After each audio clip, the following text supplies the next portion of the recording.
Thanks for joining me. It's a bit loud in here, so bear with me. So I'm just doing my greenhouse inspection. Everything in here is looking pretty good. It's a little bit overgrown, but these indeterminates, these matinas, you can see they're on the way to being, well, half of them are probably half done, so these plants will come out of it soon, but yeah, it's pretty crowded. Lots of figs this year. These guys probably 15 or 20 on this one. This behind me that's a Diplomat melon. It's growing really well. Try to do a daily inspection. These guys are getting too tall to inspect. They're almost 10 feet tall now. Cucumber. Well, I got some pruning to do on that one. These things tend to get out of hand. There's runners coming off everywhere up there, and luckily I got a ladder for that. Since the temperature has been up above 20, we've had some great growth on this this melon. It's a type of musk melon, and you can see there's a little melon in here. Yeah, you can see it right there. There's probably maybe six, seven melons. I'm not sure they all mature, but overall greenhouse is going pretty good. I don't like my determinants this year. They're taking up way too much space. I went this year with this Paul Big Hybrid. They produce a lot, and they're really, really big tomatoes. And then they're like a handful. But the plants are just not compact. The latest problem is I've seen a few aphids here and there, which I think I may have brought in on a plant that I actually pulled in from outside, which normally I don't do, but I brought it in to harden it off, and now there seems to be some aphids floating around. I've been using some insecticidal soap, and that seems to be helping. So for, July the 1st tomorrow, we're doing pretty good. We got a ripe strawberry, which is pretty early. And these plants are, plant growth is really good, but I'm having some issues that look like some sort of a fungus, so I had to treat them with sulfur yesterday. And you can see that there, that browning on the stem. I don't want to lose all these strawberries. We'll get gallons out of this. It'll produce until probably the end of September for sure. Heading down over the hill. I mentioned in the last video I hate hillsides. Luckily I found this idea online for that check log terrace that worked out really, really well. And you can see it's much more accessible now. We got about 15, 20 feet of growth space here on the bottom and a trail. And then there's another walkway and another maybe 20 linear feet up above. And the second terrace and then another walkway. So the walkways are just filled in with mulch. The other stuff's filled in with triple mix, and I'll just use these as no dig from here on in, or probably plant some sort of perennial herbs and whatnot, as I mentioned in the last video. Of course, I still got all of this to do, which is another probably 30 linear feet down to the end of the hill, but to tell you the truth, this year I don't think I'm going to take that on. I think that's pretty much it. Our peas and broad beans are doing great. They were put in pretty early. These peas, they've been frozen at least 3 times, I think, from the beginning of May. And yeah, we got peas on these now. Lots of flowers.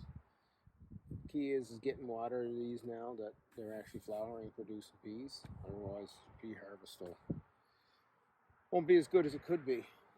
Likewise for the broad beans. If the flowers are any indication of the number of pods, like this one plant has probably 20 flowers on it. It's unreal.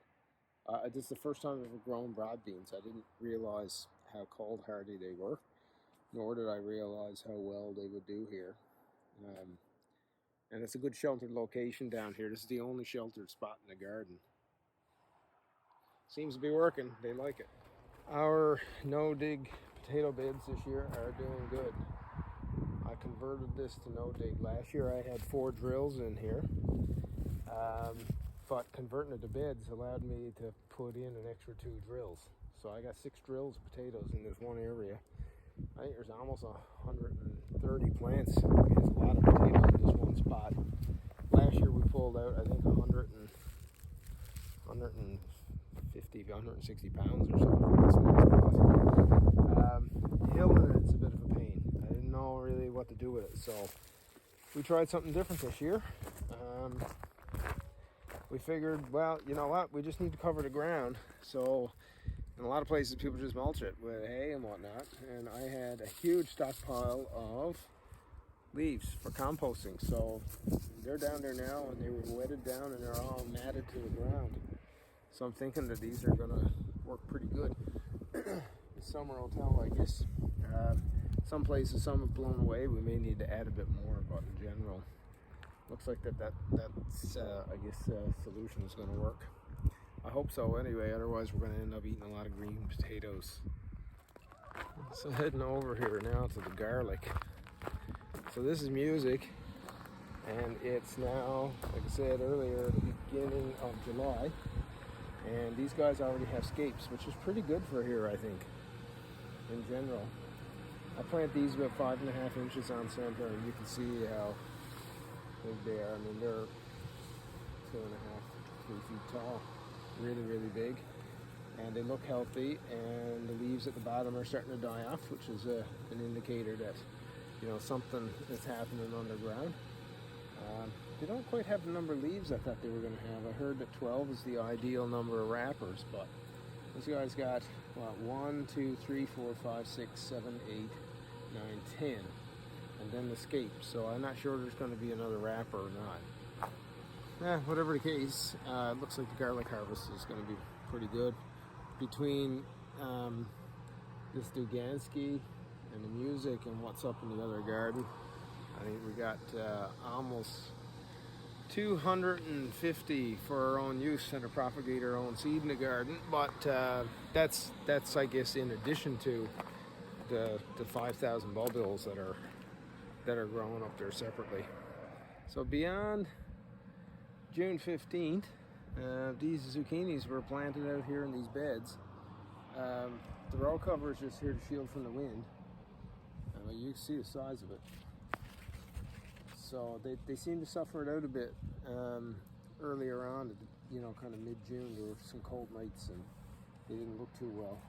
Some varieties seem to do better than others. So this is a green zucchini. It's a striped green zucchini. And this is a yellow striped zucchini, but the yellow doesn't seem to be doing that well. The amendments in the soil are all the same. And it's been mulched with some chicken manure compost, but it just doesn't seem to have the same cold tolerance, I guess, as this green stripe zucchini that we have here.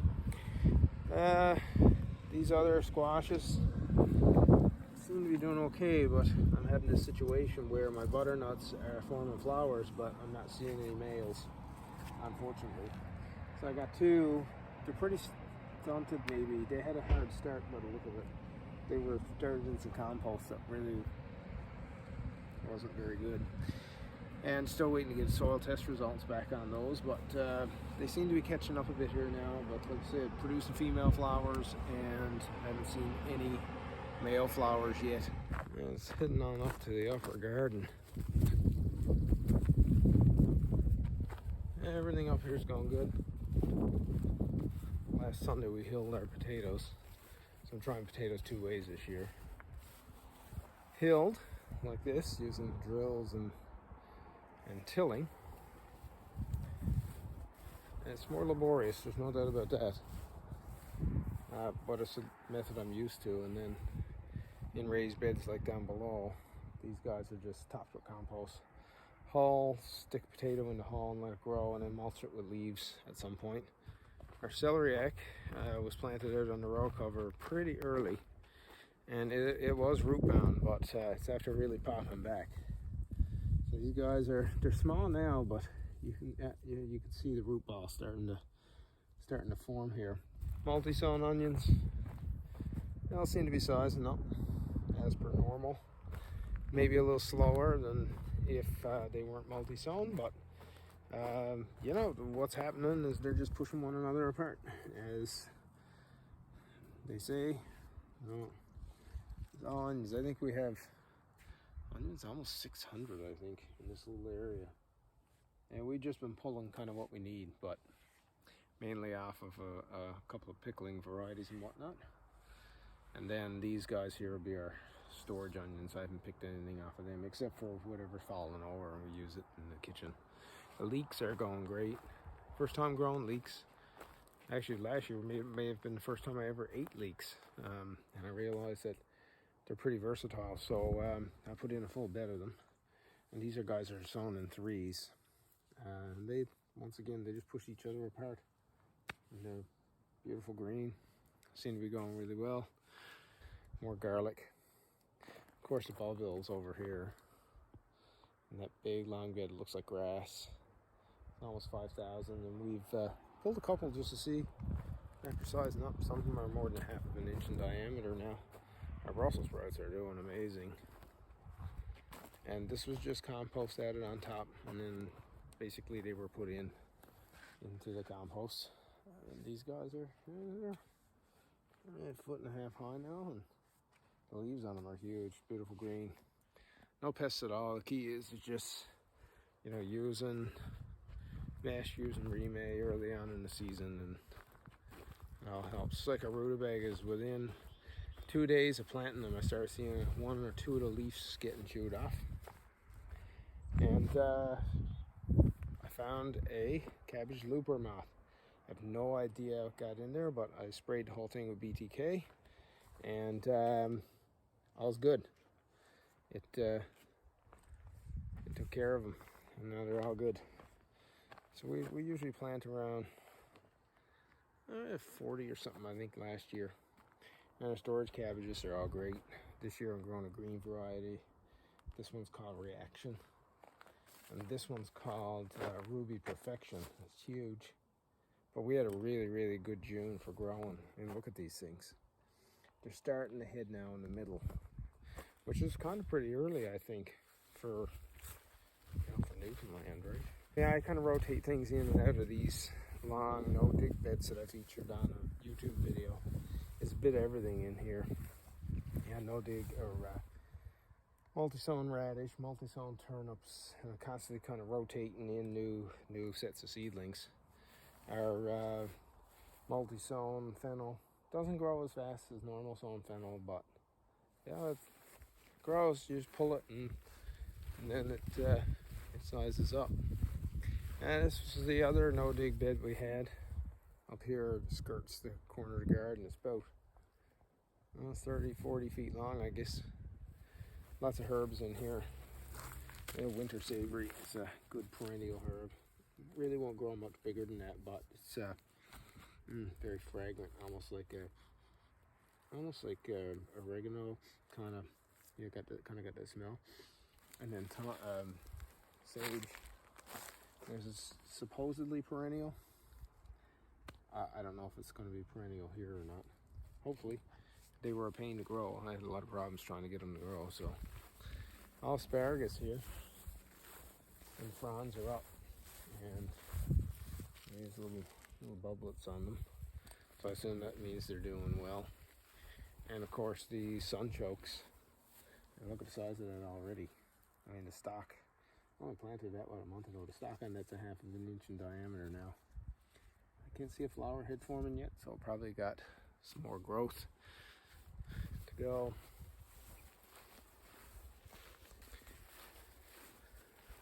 So, the kiwis. What to say about the kiwis? Overall, the kiwis have been good. I haven't had a whole lot of problems with them. The females, for the most part, seem to be growing really well. This one here is put on about 12 inches by the look of it in, the past month. They were planted actually around the 1st of June. the male flower the male plant came to me in bad condition, and it had already I guess sprouted. But so these older leaves don't look the best of it. It's actually sprouting a new top now, because I guess it just wasn't climatized properly. But it's growing slowly. Seems to be fairly cold hardy, which is good. Another one here is put on at least a full foot. And this one, I don't know what to do with this one. It's done a bit of everything. It sprouted from just about every sprout. It's even sprouted from the ground, which is not what I expected based on the pruning that I did. So it's hard to say if I should prune now or just wait. I'm erring on the side of waiting because I don't really know a whole lot about pruning these guys. On the list of things to learn. What else have we got on the go? Well, let's head down in the other end of the garden. All right, so I'm here in the garage now, and we have a little surprise. Hear that? Yeah. Here we go. We got 5 of these little ones. Yeah, these are blue azer hens, so they'll lay blue eggs. We love chickens here. They do lots of good stuff for us, and we love eggs. And tell you the truth, I'm gonna raise that up. Chickens aren't really that hard to take care of, and they pay back quite a bit more than you actually think, because they give us eggs, and of course they give us lots of manure. And like 10 hens are produced, you know, not including only what we can capture, like in our after roosting bars. At least 2 gallons of hens manure for a composter every week or so. And then, well, they always end up converting about 2 cubic yards of mulch into, you know, pure compost in a matter of a year. Quite inquisitive there. So compost, where am I? My second pile of the year. This one's cooling down now. 80 Fahrenheit. Okay, so it's soon gonna be done. Lots of compost. But yeah, so that's it. There's a lot of stuff on the go, and a lot of things to take care of, but you know, it's all worth it. Fresh food, all by yourself, all year. Can't even put a price on it, really. Anyway, I must head on, I guess. It's time for me to start pruning the cucumber. It's pretty high, so it's time for me to get up on that ladder and start to get at it. You can reach out and follow us on Facebook. We're at the homestead at Flat Rock. On Twitter, we're at FR_homestead. And likewise on Instagram, you search us out on the homestead at Flat Rock. Time to get pruning. See you guys later.